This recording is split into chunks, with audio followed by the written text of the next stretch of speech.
Hey guys, it's Paul, part of the Grand Lake Guy, and today in this video I'm going to share with you my secret of what I use to find crappie consistently weekend after weekend. It's coming up right now in this video.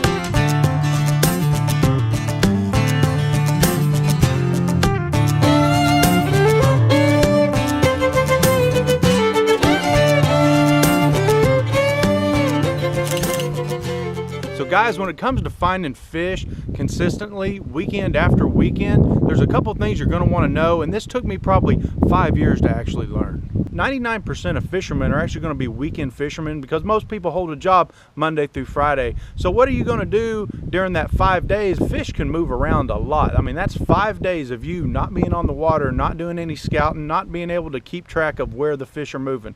But I've got a secret that's going to help you right now. Number one, what I want you to do is build a hypothesis of where you think the fish are going to be this weekend based on where they were last weekend.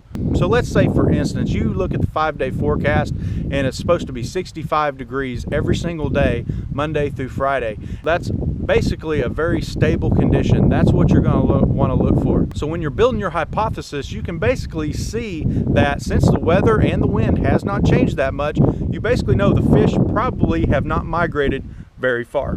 So now that we know that, wherever you were catching fish the weekend before, let's say in 10 foot of water in the back half of coves, that's where I would start out fishing the following weekend because the wind and the weather has not changed that much.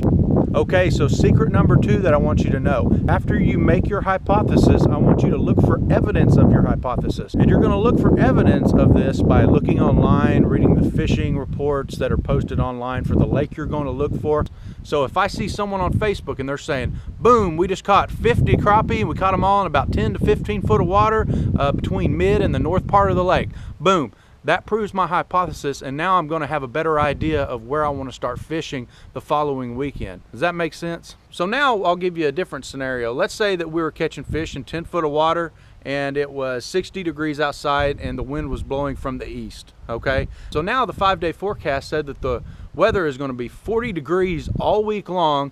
Monday and Tuesday, the wind's going to be blowing from the west, and then the rest of the weekend is going to be blowing from the north, okay? That is totally different from my previous weekend where I was catching fish. So you can guarantee that they're probably not going to be in the same spot where you left them the previous weekend, just because the weather and the wind has changed so much. The thing that actually pushes crappie and fish around is the weather and the wind. That's the number one thing that migrates fish, and it changes the ecosystem in the water, moves oxygen around, food around. So, and what's going to happen eventually, every weekend, you're going to be able to nail these crappie and you're going to figure out exactly where they are every weekend. You're going to be able to make a hypothesis, look for proof of your hypothesis, and then you're going to be able to go and prove that hypothesis by figuring out exactly where those fish are. And that's the kind of things that are going to help you become a better fisherman year in and year out. Guys, I really hope you enjoyed this secret. It's something I have consistently used for years to find crappie consistently. Watch the weather, see where it's going, and go and find those fish. I hope it helps you guys. We'll see you guys this weekend. We're going to be doing some crappie fishing. Thanks for watching. Have a good day.